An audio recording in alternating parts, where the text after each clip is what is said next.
मित्रांनो, आजच्या व्हिडिओ लेक्चरमध्ये आपल्याला जे ऑलरेडी आपण लास्ट पार्टमध्ये व्हेजिटेटिव्ह रिप्रोडक्शन नॅचरली कसं होतं आणि आपण हे पण डिस्कस केलंय की वनस्पतीचा कुठलाही एक पार्ट बिया सोडून म्हणजे मग स्टेम, रूट, लीफ याच्यापासून नवीन वनस्पती निर्माण करणं हे निसर्गामध्ये नॅचरली पण काही वेळा होत असतं. म्हणजे कशाद्वारे सकर स्टेम, परत रायझोम जे आल्यामध्ये जिंजरमध्ये होतं ते, इकॉर्निया प्लांटमध्ये ऑफसेट स्टेम, एक या रूट स्टेम लीफ पासून नवीन वनस्पती आणि ब्रायोफिलम प्लांटमध्ये लीफ पासून नवीन वनस्पती बनते. हे सगळे पार्ट्स आपण स्टडी केले. मग आता कृत्रिमरित्या पण व्हेजिटेटिव्ह रिप्रोडक्शन करतात. आर्टिफिशियल व्हेजिटेटिव्ह रिप्रोडक्शन करतात म्हणजे काय, हे कोण प्रॅक्टिस करतं? फळझाडांची शेती करणारा जो स्पेशलिस्ट असतो त्याला हॉर्टिकल्चरिस्ट म्हणतात आणि शेतकरी ऍग्रिकल्चरिस्ट लोक कृत्रिम व्हेजिटेटिव्ह रिप्रोडक्शन कसं करतात बघा. मी आता सांगतो तुम्हाला. त्यामध्ये पहिली एक टेक्निक आहे, त्याला म्हणतो आपण ग्राफ्टिंग. ग्राफ्टिंग म्हणजे काय टेक्निक आहे या ठिकाणी बघा. दोन वेगवेगळ्या व्हरायटीच्या प्लांट्सना जॉईन करायचं आणि त्यांना एकत्रित एक व्हरायटी म्हणून ग्रो करायचं, वन प्लांट म्हणून ग्रो करायचं. त्याला म्हणायचं ग्राफ्टिंग. दोन वेगवेगळ्या व्हरायटी ऑफ प्लांट म्हणजे समजा मँगो मध्ये एक मँगो व्हरायटी आहे ती लार्जर मँगो देते, दुसरी मँगो व्हरायटी प्लांट आहे ती डिसीज रेजिस्टन्स आहे. डिसीज रेजिस्टन्स म्हणजे रोगाविरुद्ध प्रतिकार शक्ती असणारी मँगो व्हरायटी प्लांट एक आहे आणि क्वालिटी चांगला असणारा मँगो व्हरायटी प्लांट आहे. दोन व्हरायटीना एकत्रित करायचं आणि एक प्लांट म्हणून ग्रो करायचे. तर दोन्ही कॅरेक्टर त्या मँगो मध्ये येतात. याला म्हणतात ग्राफ्टिंग. ग्राफ्टिंग म्हणजे काय, जॉईनिंग ऑफ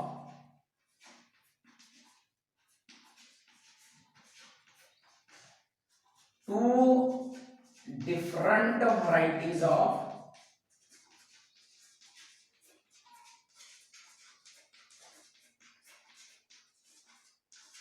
plant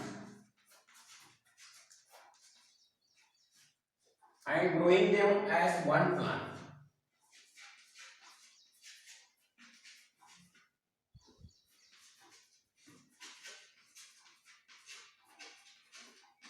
म्हणजे काय, मगाशी सांगितल्याप्रमाणे मी समजा एक मँगो प्लांटची व्हरायटी आहे, एक मँगो व्हरायटी आहे गुड क्वालिटी असलेली,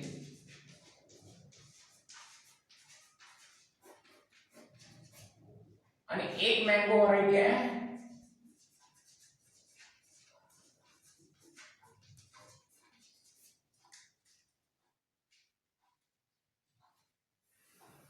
डिसीज रेजिस्टन्स, रोगाविरुद्ध प्रतिकार शक्ती आहे.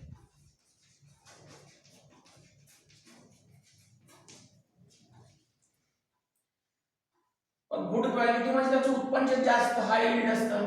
आता ह्या मँगो प्लांटचं काय करायचं बघा, वरचा पार्ट घ्यायचा म्हणजे रुटेड नाही, वरचा पार्ट घ्यायचा. मँगोच्या झाड, आता हे मँगोचं झाड आहे समजा यंग कंडिशन मध्ये असताना, अजून म्हणजे तुमचं झाड नसताना तर यंग कंडिशन मध्ये अजून म्हणजे लहान झाड असतं तेव्हा त्याचा वरचा पार्ट हा कट करून घ्यायचा.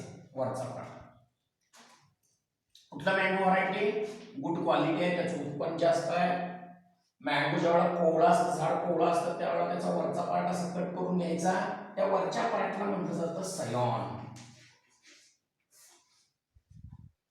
आणि दुसरा मँगोचा प्लांट आहे म्हणजे कोवळा असताना यंग कंडिशन मध्ये असतानाच त्याचा वरचा पार्ट कट करून टाकायचा, हा कट करून टाकायचा, हा रिमूव्ह करायचा आणि हा घ्यायचा आणि त्याला असा एक व्ही आकाराचा नॉच द्यायचा. व्ही आकाराचा असं काय तयार करतात, नॉच तयार करतात, असे नॉच. आणि मग हा खालचा जो पार्ट असतो त्याला स्टॉक असं म्हणतात, की ज्याला स्टॉकला काय असतं, रूट असतं. रूटेड पार्टला स्टॉक आणि एका मँगोच्या व्हरायटीच्या वरच्या पार्टला म्हणतात सयॉन. स्टॉक आणि सयॉन एकत्रित असं फ्यूज करायचं, हा सयाम जो आहे त्याची गुड मँगो प्रोडक्शन करण्याची कॅपॅसिटी आहे. हा रोगाविरुद्ध प्रतिकारशक्ती असणारा स्टॉक व्हरायटी मँगो आहे. हा याच्यात फिट करायचा आणि त्या वेगवेगळ्या व्हरायटी ऑफ मँगो प्लांटला एकत्रित ग्रो करायचं एक प्लांट म्हणून. हा याच्यामध्ये फिट केल्यावर असा या ठिकाणी आपल्याला प्लांट मिळतो. बघा या ठिकाणी काय म्हटलं आपण ग्राफ्टिंग म्हणजे काय केलं, दोन डिफरंट व्हरायटी, ही एक मँगोची व्हरायटी, ही एक मँगोची व्हरायटी फ्यूज केलं, जॉईन केलं आणि त्याला एकच प्लांट म्हणून ग्रो केलं. मग ह्याला जे आंबे लागतात त्या आंब्याला गुड क्वालिटी पण असते आणि रोगाविरुद्ध प्रतिकारशक्ती पण असते. या टेक्निकला म्हणतात ग्राफ्टिंग, म्हणजे कलम करण्याची प्रोसेस असं म्हणतो.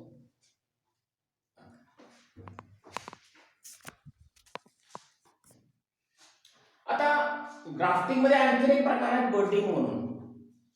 कुठल्या प्लांटमध्ये बर्डिंग केलं जातं बघा, आंब्याच्या झाडामध्ये केलं जातं, सॉरी रोज प्लांट मध्ये केलं जातं, गुलाबाच्या झाडामध्ये. एक गुलाबाच्या झाडाची व्हरायटी जी असते समजा हाय यील्डिंग आहे, दुसऱ्या गुलाबाच्या झाडाची व्हरायटी जी असते समजा रोगाविरुद्ध प्रतिकारशक्ती आहे, ही ए व्हरायटी त्याचं उत्पन्न जास्त आहे, ही बी व्हरायटी त्याला रोगाविरुद्ध प्रतिकारशक्ती आहे. मग काय करायचं आहे, उत्पन्न पण जास्त आणायचं आहे, म्हणजे ही ए व्हरायटी काय यील्डिंग आहे, हाय यील्डिंग आहे.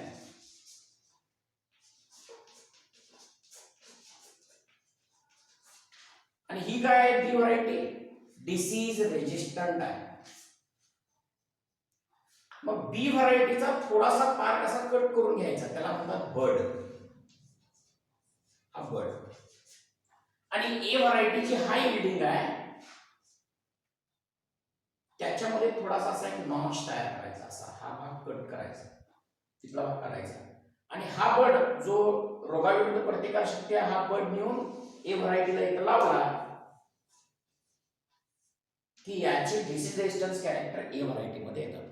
म्हणजे ए व्हरायटी जी हाय यील्डिंग आहे त्या डिसीज रेजिस्टन्स याच्या या बडमुळं तिथं ए मध्ये जे आपण फिट करतो नेऊन त्यात डिसीज रेजिस्टन्स पण येतं आणि गुलाब जास्त प्रोडक्शन करण्याची पण कॅपॅसिटी येते. म्हणजे हाय यील्डिंग ही झाली बडिंगची प्रोसेस. ही व्हेजिटेटिव्ह रिप्रोडक्शनची दुसरी मेथड आपण म्हणतो त्याला बडिंग.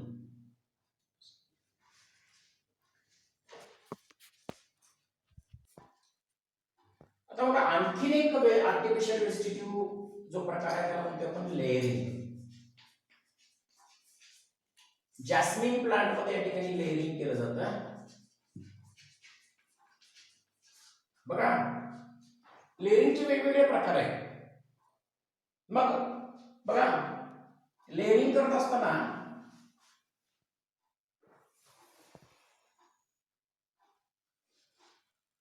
जी मेन हे झाडाची जी ब्रँच असते, काही वेळा ब्रँच जी असते ती जमिनीमध्ये असं पुरतात आणि जमिनीमध्ये पुरून ही जी फांदी असते, ही जॅस्मिन मेन प्लांट झाली त्याची फांदी अशी जमिनीमध्ये पुरतात आणि ते नॉच तयार करतात. आणि नॉच तयार केल्यावर जो जमिनी सॉइल मध्ये घातलेला पार्ट असतो तिथे नवीन रूट तयार होतात आणि हा पार्ट परत सेपरेशन करू शकतो आपण आणि नवीन प्लांट म्हणून ग्रो करू शकतो. याला म्हणतात ट्रेंच लेअरिंग. ट्रेंच लेअरिंग म्हणजे काय, जमिनीमध्ये असा फांदी जी असते ती असं जमिनीमध्ये पुरून इथं नॉच करून तिथल्या जमिनीमध्ये जो पुरलेला भाग असतो तिथे रूट्स येतात आणि ही पूर्ण फांदी नवीन झाड म्हणून परत उगवू शकते. हा एक लेअरिंगचा प्रकार आहे. याला ट्रेंच लेअरिंग म्हणतात. एअर लेअरिंग म्हणून एक प्रकार असतो. एअर लेअरिंग कसं करतात बघा, ही झाडाची जी फांदी असते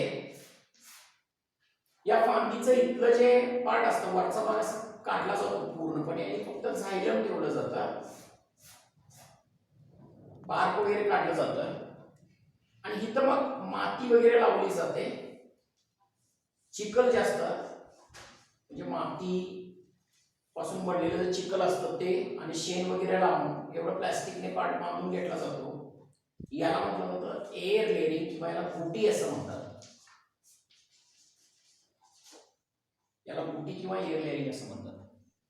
काय होतं एअर लेअरिंग केल्यावर इथं सॉइल आपण घालतो ना, इथं सॉइल घालतोय, वेट सॉइल म्हणजे चिखल या ठिकाणी घालतोय आपण, मड घालतोय, मड म्हणजे काय, चिखल. मग वरच्या भागापासून अशी मुळं तयार होतात, तिथं, आणि हे एक नवीन झाड म्हणून आपण दुसरीकडे लावू शकतो. याला एअर लेअरिंग किंवा गुटी असं म्हणतात. झाडापासून नवीन झाड, कसं इथं मड लावलं म्हणजे चिखल लावलं, ओली माती, आणि प्लास्टिकने त्याला बांधलं या झाडाच्या मेन थांबीला, आणि एवढा झाड नंतर रूट्स प्रोडक्शन केल्यावर याला नवीन झाड म्हणून आपण लावू शकतो. याला म्हणतात गुटी किंवा एअर लेअरिंग असं म्हणतात.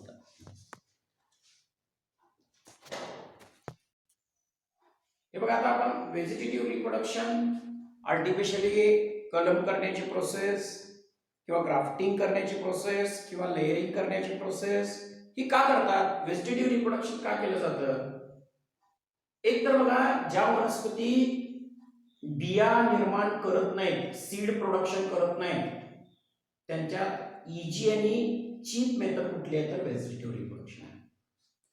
म्हणजे ज्या वनस्पती नॉन वायबल सीड प्रोडक्शन करतात. नॉन वायबल सीड म्हणजे काय, की त्यांच्या बिया नवीन वनस्पती उगवत नाही, बियांच्या पासून वनस्पती बनत नाही, अशांच्यामध्ये व्हेजिटेटिव्ह रिप्रोडक्शन हे खूप महत्त्वाचा रोल प्ले करतं.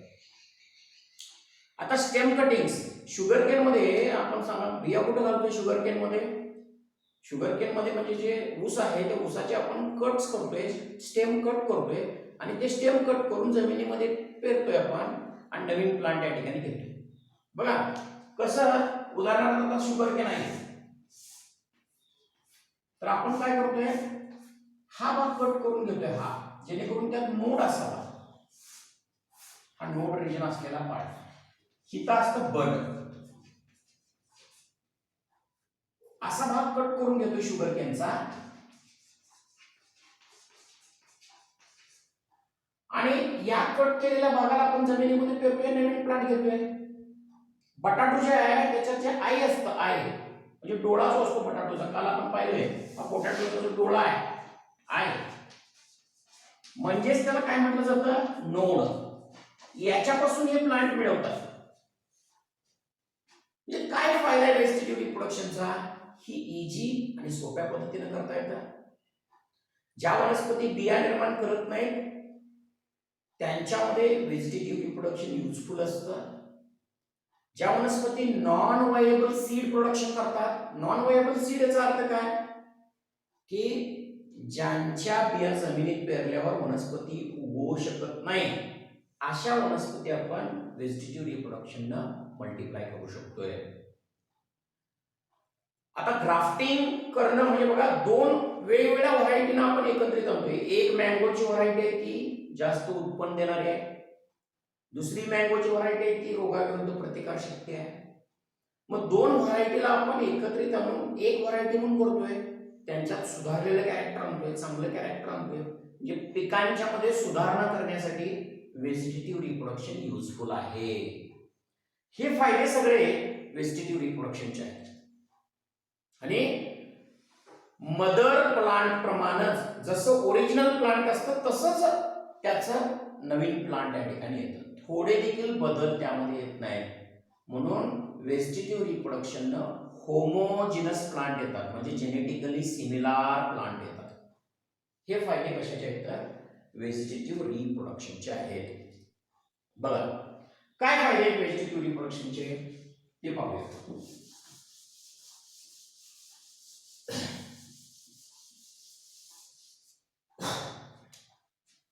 Advantages of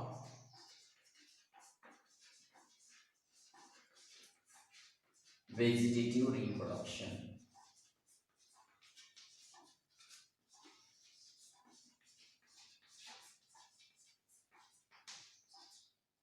पहिला फायदा,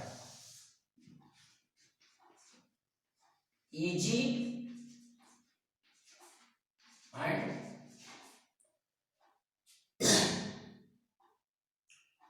लिस्ट कॉस्टली. लिस्ट कॉस्टली म्हणजे काय, कमी खर्चामध्ये आणि सोप्या पद्धतीने व्हेजिटेटिव्ह रिप्रोडक्शन करता येतं. Useful in plants which do not produce seeds.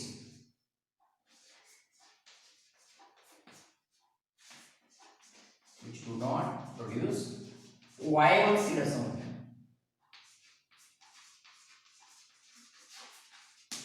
ज्या वनस्पती अशा बिया प्रोडक्शन करतात म्हणजे वायबल सीड प्रोडक्शन करतात. वायबल सीड म्हणजे काय? वायबल सीड म्हणजे जमिनीत बिया पेरल्यावर वनस्पती उगवायची कॅपॅसिटीला म्हणतात वायबल. काही वनस्पती बिया तयार करतात परंतु त्या बिया जमिनीत पेरल्यावर वनस्पती उगवतच नाही, त्या नॉन वायबल सीड. म्हणजे जे प्लांट्स वायबल सीड बनवत नाहीत त्यांच्या बिया पेरल्यावर नवीन वनस्पती उगवत नाही, अशा वनस्पतीमध्ये व्हेजिटेटिव्ह रिप्रोडक्शन युजफुल आहे. By grafting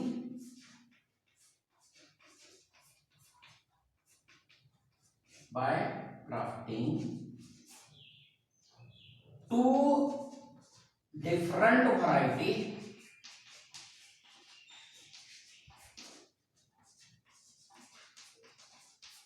plant grown as one plant. Grafting या टेक्निकच्या द्वारे दोन वेगवेगळ्या व्हरायटी प्लांटना एक प्लांट म्हणून आपण ग्रो करू शकतो. म्हणजे कसं, एक आंब्याची रोगाविरुद्ध प्रतिकार शक्ती व्हरायटी आहे, एक जास्त उत्पन्न देणारी आंब्याची व्हरायटी आहे. दोन्ही कॅरेक्टर एका प्लांट मध्ये आणलं म्हणजे आपण आंब्याच्या प्लांट मध्ये सुधारणा केली, चांगलं कॅरेक्टर आणलं. क्रॉप इम्प्रूव्हमेंट साठी ही युजफुल टेक्निक आहे. क्रॉप इम्प्रूव्हमेंट साठी युजफुल टेक्निक. क्रॉप इम्प्रूव्हमेंट याच्यामध्ये केलं जातं. आणि सर्वात महत्त्वाचं म्हणजे जेनेटिकली युनिफॉर्म प्लांट मिळवलं जातात.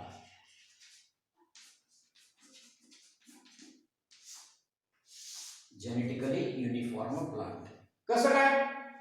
शुगर केन आहे समजा, शुगर केनचा आपण स्टेम कट करून जमिनीत लावलं, ओरिजिनल शुगर केन असतं तसंच नवीन शुगर केन येतं, काय बदलच येत नाही त्याच्यामध्ये.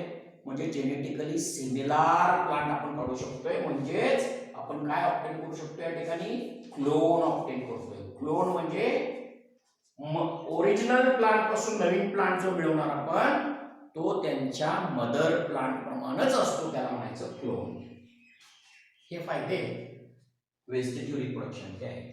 इजी आणि लिस्ट कॉस्टली आहे, कमी खर्चिक आहे. जे प्लांट्स नॉन वायबल सीड बनवतात म्हणजे ज्यांच्या बिया जमिनीत उगवत नाहीत, म्हणजे ज्या वनस्पती वायबल बिया बनवतच नाहीत त्यांच्यामध्ये स्टेमच्या द्वारे आपण वनस्पती नवीन करू शकतोय. आणि कलम करण्याच्या प्रोसेसनं दोन वेगवेगळ्या व्हरायटी जॉईन करून एक नवीन व्हरायटी बनवू शकतोय आपण. म्हणजे ग्राफ्टिंग म्हणजे पिकांच्या मध्ये आपण सुधारणा करू शकतो, म्हणजे क्रॉप इम्प्रूव्हमेंटची टेक्निक. आणि कसे प्लांट मिळवतोय आपण? Genetically uniform. म्हणजे कसं, ओरिजिनल प्लांट कसं असतं तसंच नवीन प्लांट व्हेजिटेटिव्ह रिप्रोडक्शन येतं. कारण का? आपण स्टेम, रूट, लीफ याच्यामुळे नवीन वनस्पती घ्यायला लागलोय. मग तू जसा मदर प्लांट असतो तसाच तो येणार, म्हणून त्याला म्हणायचं क्लोन.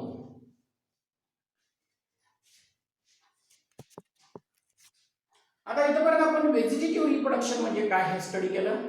ते स्टडी करत असताना नॅचरल व्हेजिटेटिव्ह, आर्टिफिशियल व्हेजिटेटिव्ह आणि व्हेजिटेटिव्ह रिप्रोडक्शनचे फायदे काय हे आपण स्टडी केले. एक डिसएडव्हांटेज पण आहे, म्हणजे तोटा पण आहे व्हेजिटेटिव्ह रिप्रोडक्शनचा किंवा असेक्शुअल रिप्रोडक्शनचा. आपण समजूया की याच्याद्वारे नवीन ऑर्गॅनिझम मध्ये बदल येत नाही, चेंजेस येत नाही, व्हेरिएशन येत नाही, त्यामुळं उत्क्रांती होत नाही, इव्होल्यूशन होत नाही. नवीन ऑर्गॅनिझम मध्ये बदलच काय येत नाही, जसे पेरेंट आहेत तसेच नवीन येतात. म्हणून हा तोटा आहे की बदल न येणं हा तोटा आहे, लक्षात घ्या. त्यामुळे उत्क्रांती होत नाही. ओके, मग बदल कुठल्या रिप्रोडक्शन येतात ते आपण स्टडी करायचं आहे आता. सेक्शुअल रिप्रोडक्शन म्हणजे काय?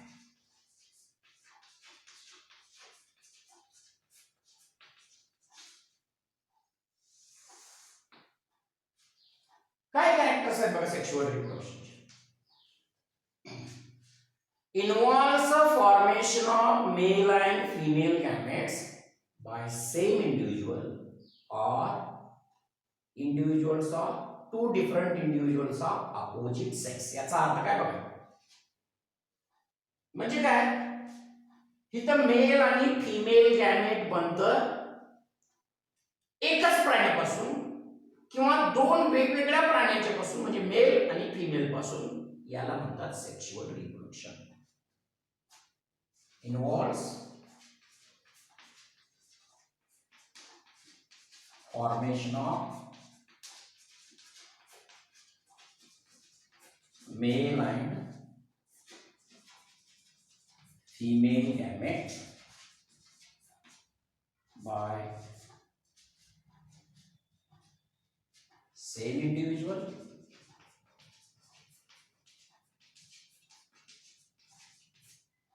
or different individuals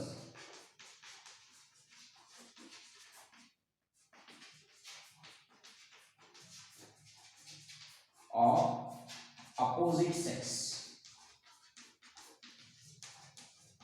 याचा अर्थ काय होता? आता मी तर सेम इंडिव्हिज्युअल पासून मेल फिमेल गॅमेट्स पण बनतात. उदाहरणार्थ तुम्हाला एक सांगतो या ठिकाणी, प्लॅटीहेल्मिंथिस मेंबर, प्लॅटीहेल्मिंथिस किंवा ॲनालिडा मेंबर, ऑर्गॅनिझम कसे असतात? बायसेक्शुअल असतात. याचा अर्थ काय? बायसेक्शुअल किंवा हर्माफ्रोडाइट याचा अर्थ काय? प्राणी एकच आहे, म्हणजे एकच ॲनिमल आहे, वन ॲनिमल, त्याच्यामध्ये मेल सेक्स ऑर्गन टेस्टिस पण असतात आणि फिमेल सेक्स ऑर्गन ओव्हरी पण असतात. वन ॲनिमल मध्ये टेस्टिस आणि ओव्हरीज पण आहे, याला म्हणायचं बायसेक्शुअल. टेस्टिस म्हणजे कुठला सेक्स ऑर्गन आहे? Male sex organ. ओव्हरी म्हणजे काय आहे? Female sex organ.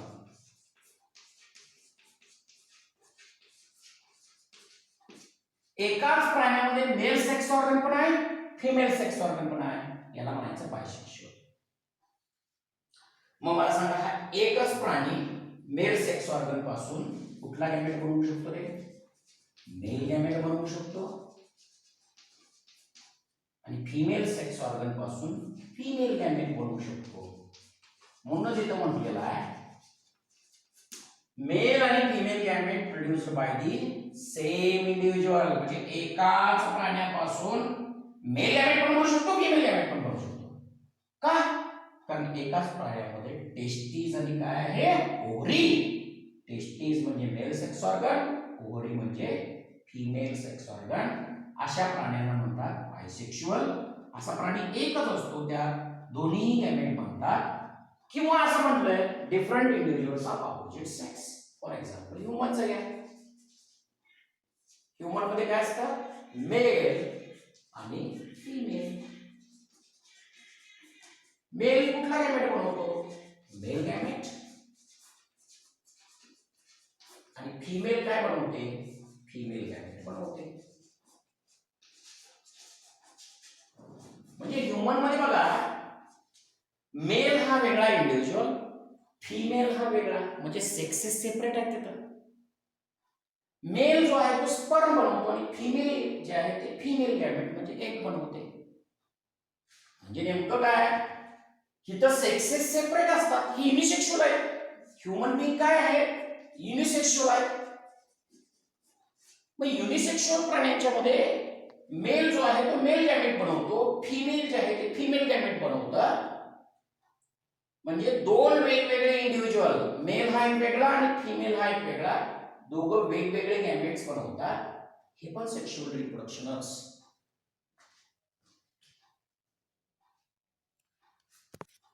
म्हणजे बायसेक्शुअल एनिमल एकच असतो, तो मेल आणि फिमेल गॅमेट बनवतो. युनिसेक्शुअल जे असतात ते मेल वेगळा फिमेल वेगळा असतो. मेल मेल गॅमेट बनवतो, फिमेल फिमेल गॅमेट बनवतो. हे देखील सेक्शुअल रिप्रोडक्शन आहे. दुसरं कॅरेक्टर काय आहे? Male and female gamete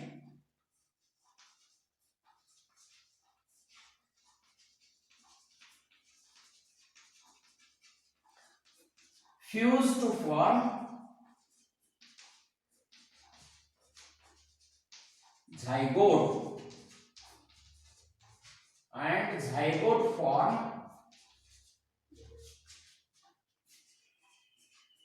new organism. म्हणजे मेल आणि फिमेल गॅमेट फ्यूज होण्याला फर्टिलायझेशन म्हणतात. फर्टिलायझेशन काय म्हणतो? Male gamete female gamete fuse झाला तर झायगोट बनतो आणि झायगोट नवीन प्राणी देतो. हे सेक्शुअल रिप्रोडक्शन मध्ये चालतं. म्हणजे आता ह्यूमन बीइंगचं एक्झाम्पल घेऊया आपण. ह्यूमनचा जो स्पर्म आहे तो हॅप्लॉइड असतो. ह्यूमनचा फिमेल मध्ये जो एग असतो तो हॅप्लॉइड असतो. हा मेल गॅमेट हा फिमेल गॅमेट फ्यूज होतो आणि त्यांच्यापासून डिप्लॉइड काय म्हणतो तर झायगोट म्हणतो. हा 2n झायगोट. हा झायगोट नवीन ऑर्गॅनिझम देतो, न्यू ऑर्गॅनिझम देतो. हे सेक्शुअल रिप्रोडक्शन मध्ये चालू असतं.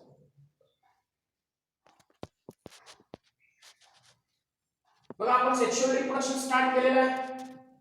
त्याचे दोन कॅरेक्टर पाहिले, त्याचे डिटेल कॅरेक्टर्स आणि त्याचे टाइप्स पुढच्या क्लासमध्ये